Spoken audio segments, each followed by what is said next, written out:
When we black people lived as one, we black people never lived as one. Don't come here with that thing, Prince Ash Cody. I don't do that kind of thing here, please. Black people never lived as one. You guys should stop this ridiculous. I mean, do you guys think about these things that you say? No, please. Please. Let's not do that, please. I'm begging you. Black people never lived as one. There's no Akebulan, there's no one Africa. It never existed. And I've said it several times, people should stop this thing. It's only black people that come up with this ridiculous narrative of we were one together. We were never together. We were separate people even before the British got to our shores. We were not having a kumbaya moment. We never were one. We fought ourselves. We had slaves amongst ourselves. We fought because we are human beings, just like the Chinese were fighting the Japanese or the English were fighting amongst themselves before England was formed. And then even after it was formed, there's England and Scotland, England and Wales, and then you have the Irish stuff. The way you have all of those things is the exact same way we also fought. We are human beings. We are not dead. We are not stupid. Do you know when you guys say these things, it makes Africans look like they have no brains, no ambitions, no culture, no idea, no purpose, no empire building. I'm Yoruba. My people built empires, not one, not two. We were on the third one when the British got to Nigeria. Do you think that we were doing it by just saying we love you, we sing you? We fought and we decimated people. If you don't have that kind of history, that's you.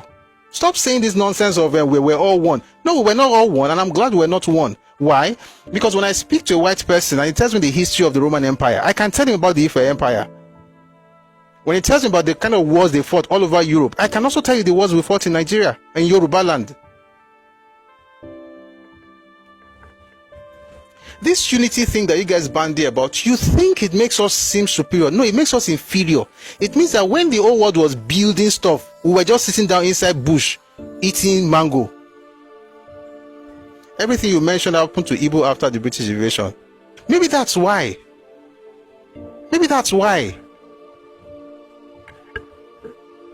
You have no history of conquering. You have no heroes.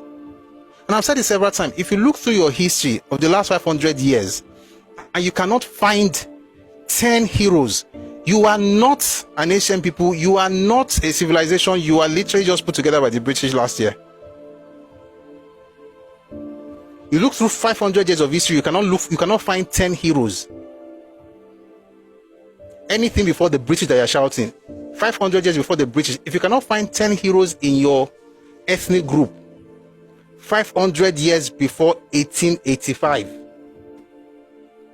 you are a recent creation.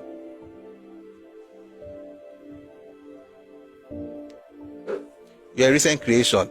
So you might as well just take it.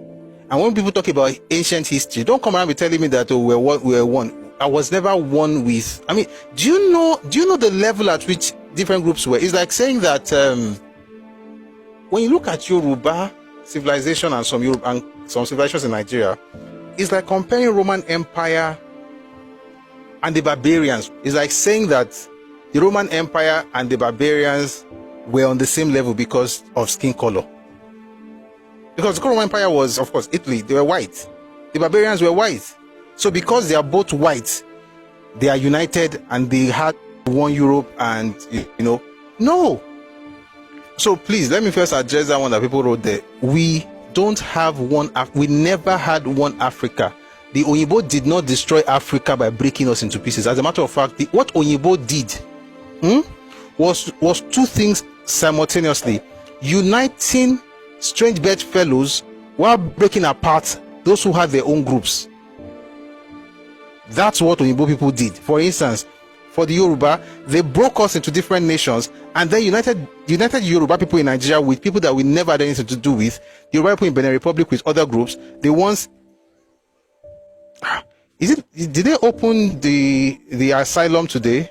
These are the people telling you about African unity. You cannot even unite your own ethnic group. One small place, the entire southeast is the size of your state. You'll not be able to unite yourselves there. You are talking about African unity. Are you joking? Let's tell ourselves the truth. The point is that we never had one Africa. And I'm not saying this to say, oh, let us divide Africa. Because the point is we were never united. And that is how it should be. This African, once it's done past African Union, leave it alone. We were one. Let's go back to the days of Alkebulan. There was never anything called that. Even the word Alkebulan is not even an African word. Alkebulan that they're shouting is not even an African word. Have you ever heard this, that Europe will say they were one because we were all white, or Japanese will say they are one because they're all their complexion, their race, they look somewhat alike? Or you hear the Middle Eastern tell you that even now that they can still trace common ancestry, they still delineate. By the way, Africa is not an African word, it's Greek. The point I'm trying to make is this: when people throw, let us all be one because we're all one before the British, we were never one. Just like Europe was never one and Asia was never one, there's nothing special about Africa that will make you one. Because do you know how big you are? You are bigger than Europe. Eurasia, if you combine Europe and Asia, is not even as big as you in terms of population, even today.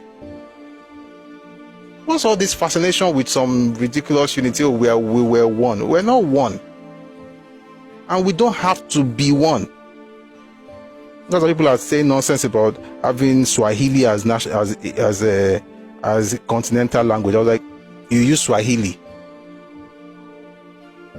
Europe is smaller than Africa. EU has 24 official languages, but the entire continent is smaller than Africa. You are bigger. Instead of being able to work with what you have, you want to now unite everybody together. So you are going to now create a behemoth, a nation. Like, you want to create a China. The China that you see today became the China that you see today because of conquest.